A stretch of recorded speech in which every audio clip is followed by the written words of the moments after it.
में कि कथा सुनने नहीं आए हो, आप कथा को श्रवण करने नहीं आए हो, आप कथा में बैठकर बाबा की औषधि लेने के लिए आए हो। और ये औषधि अगर मिल गई तो हमारा जीवन सार्थक हो गया, हमारा जीवन धन्य हो गया। हमारे जीवन की सार्थकता ये शिव की औषधि है, शिव की औषधि।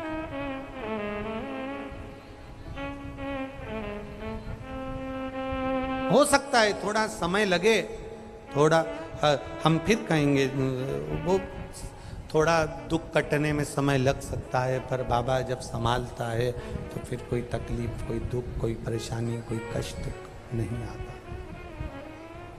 आप करो उसका गुणगान, आप करो उसका भजन, आप करो उसका कीर्तन, आप करो उसका मंत्र जाप, आप करो उसका नाम जाप, वो संभालेगा। एक शिव भक्ति का एक ललक अपने भीतर जागृत करिए।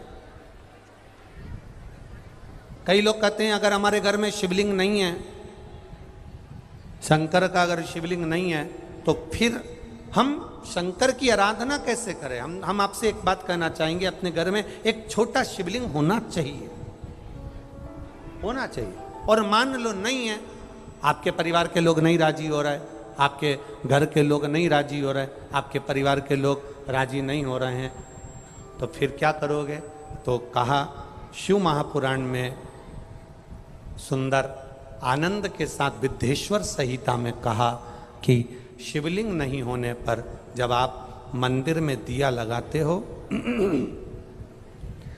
मंदिर में जब दीप लगाते हो, मंदिर में जब दिया जलाते हो, प्रज्वलित करते हो, मंदिर में जब दीप लगाओ तो दीप की जो ज्योति होती है वो भी शिवलिंग की आकृति की होती है।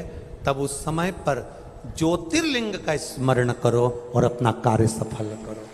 अगर शिवलिंग गला पकड़ रहा है, अगर शिवलिंग मान लो शंकर का शिवलिंग हमारे पास में नहीं है, शंकर का शिवलिंग हमारे पास में नहीं है, तो ज्योतिर्लिपि रिंग की भी आप आकृति कर बनाकर उसकी पूजन कर सकते हो। ज्योतिर्लिंग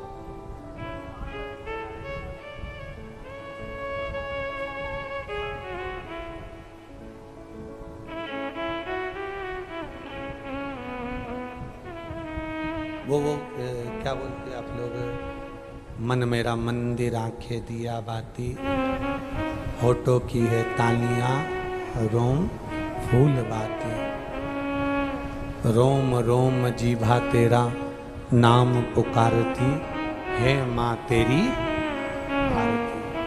तो जिस दीप को आप प्रज्वलित करते हो, जिस दिए को आप जलाते हो, जिस दीप को आप प्रज्वलित करते हो, उस दिए की जो बाती में जो अग्नि रहती है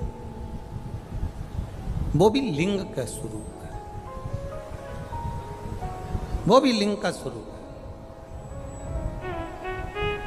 इसको हमारे यहां ज्योतिर्लिंग कहा गया, ज्योतिर्लिंग नहीं, ज्योतिर्लिंग कहा गया।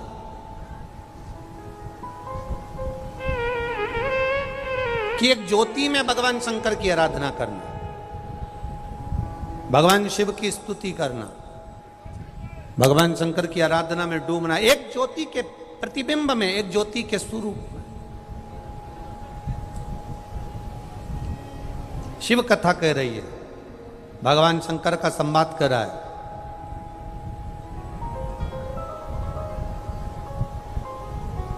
थोड़ा जीवन में अगर दुख आ रहा है, थोड़ी तकलीफें आ रही है, थोड़ा कष्ट आ रहा है, थोड़ी रोग आ रहे हैं, थोड़ी बीमारी आ रही है, थोड़ा कष्ट हमारे जीवन में अगर आ रहा है तो हमें घबराना नहीं है। ये माताओं से हमने सीखा है।